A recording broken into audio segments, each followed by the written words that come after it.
अशा सुंदर ढगाळ वातावरणाने सकाळची सुरुवात झाली होती. पाऊस थोडासा कमी आलाय. तुमच्या इकडे पडतोय का? मला नक्की सांगा. पण त्याआधी तुम्हा सगळ्यांचं स्वागत आहे माझ्या या ब्लॉगमध्ये. आज केली होती थोडीशी बाहेरची खरेदी. बाहेरची खरेदी म्हणण्यापेक्षा किराणा माल, घरातल्या बऱ्याचशा गोष्टी आणायच्या होत्या, त्या आणायला गेले होते. सकाळ-सकाळचं नेहमीचं सगळ्यांचं रुटीन. पिल्लूच्या तर खूप मागे लागावं लागतं. "पिल्लू ब्रश कर, ब्रश कर." पण काही केल्या माझं पिल्लू काही ब्रश करत नाही. कसं तरी काहीतरी गोड बोलून, रागवून तिला ब्रश द्यावा लागतो आणि तिच्याकडून तो करवून घ्यावा लागतो. आज सकाळी बनवली होती कोबीची भाजी आणि चपाती. एकीला खायची असती तर एकीला खायची नसती. तुमच्याही घरी असंच होतं का? मला सांगा नक्की. भाजी चपाती बनवून घेतली. आता पाणी दिवसभर चालू झालं आहे त्यामुळे काही टेन्शन नाही. त्यामुळं भांडी, कपडे मागे ठेवले होते. पहिल्यांदा देवपूजा छान करून घेतली. मस्त प्रसन्न वाटतं देवपूजा केल्यानंतर. देवपूजा झाल्यानंतर पिल्लूला पहिलं शाळेत सोडून आले. शाळेत सोडून आल्यानंतर इतकी भूक लागली होती. म्हटलं चला पहिलं खाऊन घ्यावं. त्यामुळे मग पहिलं दीदी आणि मी जेवायला बसलो. दीदीलाही शाळेत जायचं असतं. मग ती एकटी जेवत नाही. त्यामुळे दोघी सोबत बसलो. त्यानंतर थोडासा किराणा माल आणायचा होता, तेच आणायला गेलो होतो. आणि तुमच्यासोबतही असं होतं का? मला सांगा, की बऱ्याचशा गोष्टी आणायच्या असतात आणि त्या मी विसरून जाते. घरातून जाताना मला खूप आठवतं, मला हे आणायचंय, मला ते आणायचंय आणि तिथं गेलं, की मी ॲक्चुअली सगळ्या गोष्टी विसरून येते. 2 ते 3 गोष्टी तरी माझ्या नक्कीच विसरलेल्या असतात आणि आजही तसंच काहीसं झालं होतं. माझ्या 2 ते 3 गोष्टी विसरल्याच होत्या. मला ह्यांचा ओरडाच खावा लागणार आहे. ऑइल आणि शॅम्पूच्या बॉटलला फिरता-फिरता मला ही एक शॅम्पूची बॉटल तिथे दिसली. तर त्याच्यावरती बिअर शॅम्पू असं लिहिलं होतं. म्हणजे काय-काय नवीन आल्यात ना बाजारामध्ये प्रॉडक्ट काही सांगता येत नाही बाबांनो. म्हणजे मला पाहून तर नवलच वाटलं. त्यानंतर मग दूध पण घ्यायचं होतं. दूध घ्यायला गेलो. त्यानंतर तिथेच गोकर्णीच्या शेंगा वगैरे होत्या. त्या घेऊन आले येताना. कारण माझ्याकडे ऑलरेडी पांढऱ्या गोकर्णीच्या शेंगा आहेत.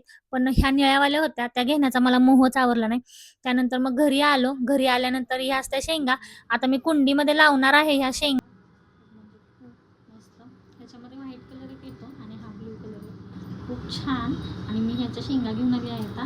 मला 2 ते 3च शेंगा मिळाल्या. 3 शेंगा मिळाल्यात मला इथे. माझं गोकर्णीचं झाड दाखवते मी.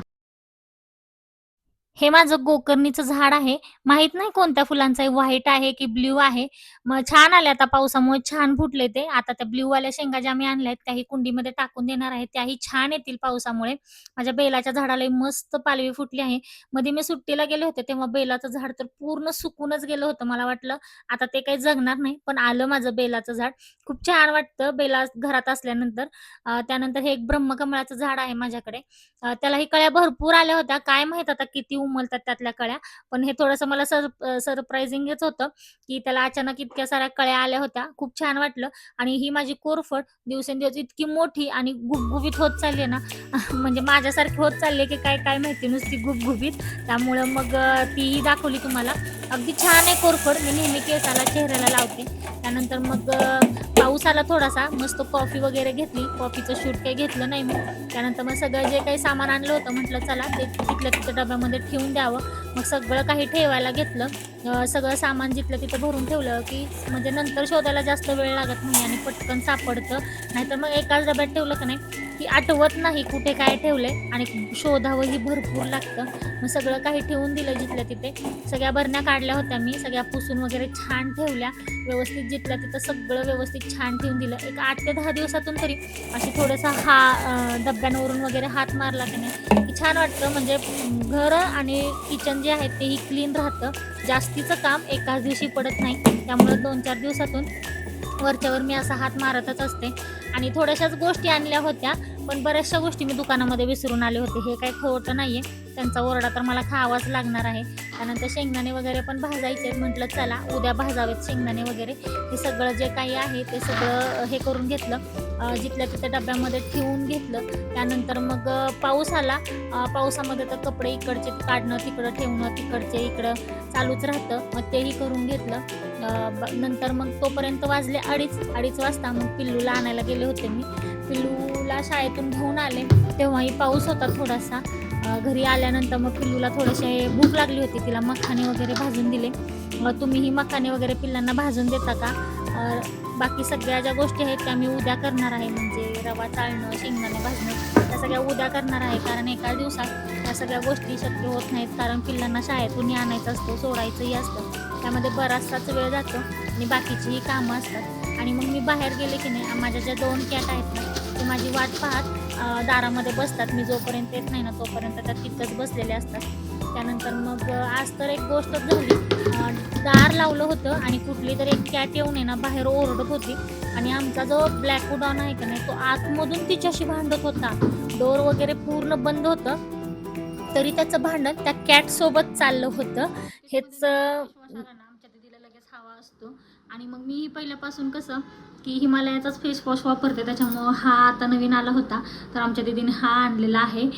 हिमालया ब्राईटनिंग व्हिटॅमिन सीचा आहे आणि हा खरं सांगू का स्ट्रॉबेरीचा आहे हा, म्हणून तिला खूप आवडला आहे. तिला ॲक्च्युली स्ट्रॉबेरी खायला आवडत नाही पण तिनं हा फेस वॉश घेतलेला आहे.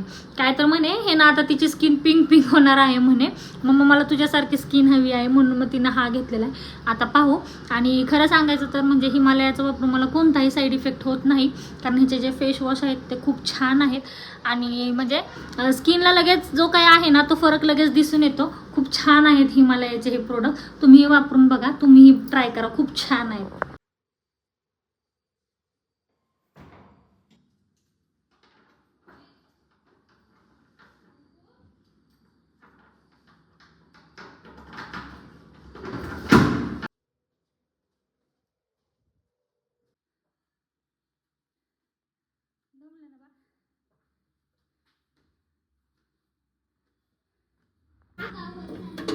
का ग